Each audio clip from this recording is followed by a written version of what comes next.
Yes, Redison TV kwoli webali kubanga okyaliko okyagoberera yona gyosinzira okubanga gyotulabira kyokola kya mutawana nnyo okubeera ng'okyatambula n'omukutu ogwa Redison TV. Omuvubuka oyo gwolaba ku kifaananyi oyo yali mobilizer ow'ekibiina ekya National Unity Platform mu district gye bayita Kabongo mu ggwanga lya Uganda mu Mambuka. Ngenda kubuulira district ye Kabongo esangibwawo nga siraba kubanga nkutwalayo eyo. Akkiriza nsooke nkuwe ebikwata ku muvubuka oyo. Omuvubuka oyo yakubwa amasasi gwali mwezi gwa kusatu omwaka guno. Lwali lunaku lwa Sunday ng'enaku z'omwezi 10 omwezi ogwokusatu 2024. Ekibiina kya National Unity Platform bagenda okera ku makya nga babagamba nti omusajja oyo amaze okubanga akubwa amasasi. Bamuyita Lachoto Ambrose Machete. Machete yali nickname naye nga Lachoto Ambrose yali mobilizer ow'ekibiina ekya National Unity Platform mu district eyo gye bayita Kabongo. Era Robert Kyagulanyi Ssentamu bwe yagendangayo nakuviira ddala mu campaign, bwe yagendangayo yasanganga tiimu omu ku baali bakuteekateeka abaali bateekateeka enteekateeka zonna ezagendanga mu maaso okwaniriza Robert Kyagulanyi Ssentamu ne tiimu ye yali muvubuka oyo amanyiddwa nga Lachoto Ambrose, abangi gwe baayitanga Machete. Bamukuba amasasi ennaku z'omwezi zaalinga 9 omwezi ogwokusatu omwaka 2024. Amawulire gafuluma nga bamukubye amasasi, era amawulire gafulumira ku mitimbagano egy'enjawulo nga bagamba the leader of the National Unity Platform, Robert Kyagulanyi, also known as Bobi Wine, has reported the tragic death of Lachoto Ambrose Machete, the chairperson of their mobilization team in Kabongo district. Ono kigambibwa mbu abasirikale bamukuba amasasi agawerera ddala agasukka ne 30 n'abanga yafiirawo mbulaga. Akati yayina muganda we ono nga naye muwagizi nnyo ow'ekibiina ekya National Unity Platform. Oyo muganda we yagenda n'asaba abakulu ku kibiina ekya NUP nti lwaki mulaba mutya bwe tuddira ekifaananyi kya muganda wange amanyiddwa nga Lachoto Ambrose ne tukiteeka ku kitebe ekya National Unity Platform nga abalala. Oyo muganda we bamuyita Ngoya John Bosco. Kakati abakulu mu kibiina ekyo nga bakulembeddwamu Robert Kyagulanyi Ssentamu ne Vice President we oba Deputy we ow'ensonga ereza Northern Uganda amanyiddwa nga Dr. Lina Zedriga, ne bakkiriza ne bakwata ekipande ekya Lachoto Ambrose Machete ne bakikuba ku kitebe ekya National Unity Platform. Era muganda we najja n'alabikako mu ku unveilinga oba okwanjula ekifaananyi ekyo nga kimaze okubeera nga kitimbibwa. Machete ono amanyiddwa nga Lachoto Ambrose Machete yakubibwa amasasi nkugambye, era ebigambo bye bamutaddeko bye bino: Lachoto Ambrose Machete was murdered in cold blood by UPDF soldiers on 9th March 2024 in Kabongo district, Karamoja. Over 150 bullet cartridges collected around his body, bullet-padded body. Nti amasasi oba ebisosonkole by'amasasi ebisukka mu 150 bye byazuulwa oluvannyuma lw'okuba nti ono yali akubiddwa amasasi.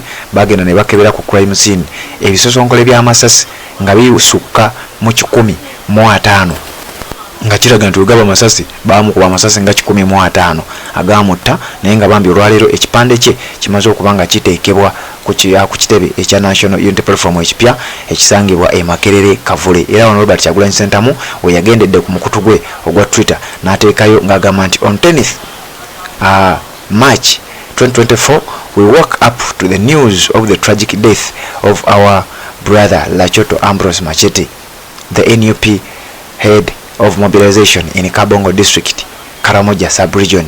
Nti ng'ennaku z'omwezi 9 ziri ze nkugambye twazuukuka ne tufuna amawulire ag'entiisa nga gatulaga nti muganda waffe amanyiddwa nga Lachoto Ambrose Machete eyali akulira enteekateeka ez'ekibiina ekya National Unity Platform mu bitundu bya Mambuka mu district emanyiddwa nga Kabongo yali amaze okuba nga akubwa amasasi ng'era wembikulaze. Era amasasi ago gamuttirawo, teyasobola kubeera nga asimattuka yadde eddakiika n'emu. Onagattako ng'agamba the night before Machete had been targeted and shot so many times by soldiers. Over 150 cartridges were picked around his bullet-riddled body. The authorities ensured that no postmortem was conducted on his body. They chased the family members who attempted to report the case at the police station. Nti bano abasirikale ba UPDF abakuba Lachoto amasasi tebakkiriza yadde family member yenna okubeera nga asemberera omulambo gw'omusajja ono amanyiddwa nga Lachotto Ambrose, era tewali postmortem yakolebwa ku mulambo gw'omusajja ono. Jjukira ebiseera ebisinga omuntu waba afudde mu nfa bwetyo bakola kye bayita postmortem, ne bakebera ekyamusse ne bamukebera munda ebibumba oba biramu biki byonna bwe bityo mubimanyi postmortem kyetegeeza. Kati tebakkiriza kukola postmortem ku musajja ono, tebakkiriza family member yenna kubeera nga asembera ku mulambo gw'omusajja ono, era tebabikkiriza. Kakati Robert Kyagulanyi Ssentamu n'agenda maaso ng'agamba Machete was such a solid comrade who worked very hard for change despite receiving many threats. Era wano n'ayongerako ng'agamba recently as we launched the nationwide membership registration drive, Lachotto's brother Ngoya John Bosco, who is also our registrar in Kabongo, made a special request that the late Lachotto's picture is also painted at our headquarters. Nti gye buvuddeko nga tulonkinga okuregistaringa bamemba abapya mu kibiina kyaffe ekya National Unity Platform. Muganda wa Lachotto ono gwe nkugambye amanyiddwa nga Ngoya John Bosco yajja n'atusaba ng'ekibiina ekya National Unity Platform nti bambi ekifaananyi kya muganda wange waakiri kisiigibwe ku kitebe ekya National Unity Platform, era ekibiina kino ne bakkiriza bulambalamba ne bategeeza nti tewali tabbu yonna, tugenda kubanga tukiteekako era obeere ng'okisangako. Ever since Nyiga's brother was killed, their family lives under so much fear. I have faith that one day there will be justice. Bigambo bya Robert Kyagulanyi Ssentamu naye kankutwale district ey'e Kabongo gyesangibwa kubanze bwenti wentera okuba nga mbikola. Twogere ku district ng'omanyi ebintu bino byakolebwa mu bitundu ki. Bwe twogera ku Northern Uganda kyetutegeeza obeere ng'okitegeera bulungi nnyo. Maapu eyo gye nkuteredde side yawo yeyo maapu ya Uganda akokolaba mu red gye bayita Kabongo district, era eri waggulu eri mu nsonda ewasemba eyo yonna. Kino nno lwaki nkireeta, jjukira aliwo abantu abajjanga nga bagamba nti ekibiina kya National Unity Platform tekituuka eyo side nti era kikoma mu Buganda. Kati ensonga lwaki nsazeewo nkuleetere ensonga eyo nga bw'ogiraba obeere ng'otegeera bulungi ki kyentegeeza. Kabongo district mu mambuka ga ggwanga lya Uganda erina booda ku ggwanga lya Sudan, South Sudan, eyo nga bw'ogiraba mu kaledi ako eyawula ensalo n'amawanga abiri. Eri mu Uganda naye ng'eyawula ensalo ku ggwanga lya South Sudan, eyawula ensalo ku ggwanga lya Kenya, era ng'eno wansi mu ggwanga lya Uganda eyina ensalo ne district emanyiddwa nga Moroto, district emanyiddwa nga Kotido ne district emanyiddwa nga Karenga, ng'eno district mpya era baagikutula ku Kabongo.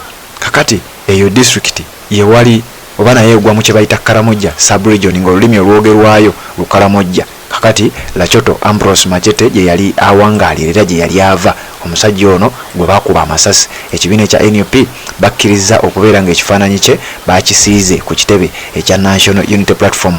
Webale kubanga okyagoberera Horizon TV yonna gy'osinzira okubanga gy'otulabira kyokola kya mutawaana nnyo. Tuwuliziganye mu updates ezigenda okubanga ziddako.